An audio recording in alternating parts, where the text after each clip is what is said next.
marriage is a social nuisance in the society.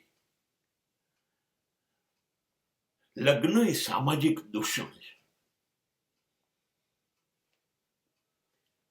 લગ્નનો અર્થ છે જોડાઈ જવું. બે જણા જોડાય છે. કેટલી અદ્ભુત ઘટના છે. એક સ્ત્રી અને એક પુરુષ હવે ભવિષ્યમાં વર્ષો સુંદર સ્વપ્નાઓ લઈને જીવવા સાકાર કરવા માટે જોડાય છે. આ જોડાણ એ લગ્ન છે. અને એમાં બે કુટુંબો જોડાય છે. બસ આટલી જ ઘટના છે. ખુશ થાવ, આનંદ થાવ, કરો આનંદ. પણ એની અંદર જબરજસ્ત મોટા પાર્ટી પ્લોટ જોઈશે, જાનમાં આવતી મોટી લક્ઝરીઓ અને ગાડી જોઈશે, ડેકોરેશન જોઈશે, હજારો માણસોને સૌથી મોંઘામાં મોંઘી. અમારી તો એક ડીશ 1000 રૂપિયાની, 1200ની, 1500ની, 5000ની બને છે.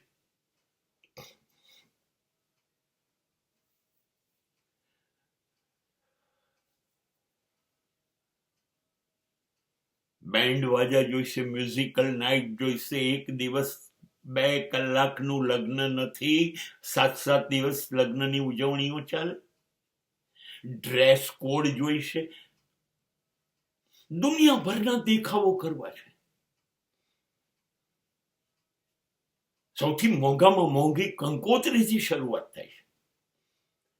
ડ્રેસ પૂછો નહીં.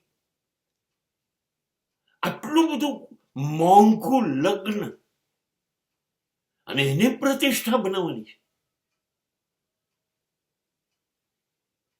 અમે તો લગ્નની અંદર 4 કરોડ ખર્ચ્યા, અમે 40 લાખ ખર્ચ્યા. અરે અમે તો 5 લાખની તો વિડીયો ફિલ્મ બનાવડાવી.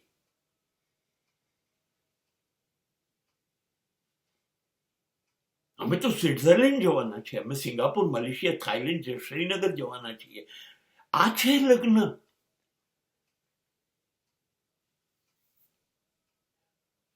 આટલું બધું ખર્ચાએ બનાવી દીધું. અને એનું પ્રદર્શન. સમાજમાં બધા વર્ગની તાકાત નથી, એ બિચારા આ બધું કરી શકે. અને તમે આ પ્રદર્શન કરીને બીજા બધા માણસોને પોતાની જાતમાં નીચા પાડી દો છો. ઉતરતા એ બિચારા નથી કરી શકતા, ને કરી શકશે પણ નહીં. સમાજનો મોટો વર્ગ આવું બધું નહીં કરી શકે.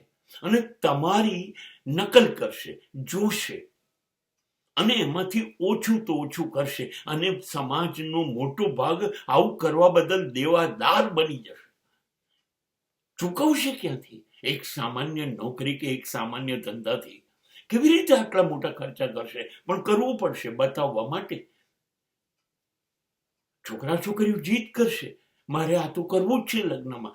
શું કામ આટલું બધું ખર્ચા આપણે લગ્નને બનાવી દીધું? 2 જણાએ સરસ જીવવાનું છે, કરાર કરે છે.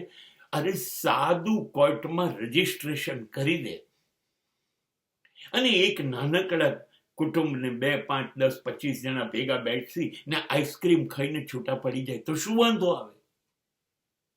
નહીં, ભવ્યતા જોઈએ છે, ડેકોરેશન જોઈએ છે, ચમક દમક જોઈએ છે.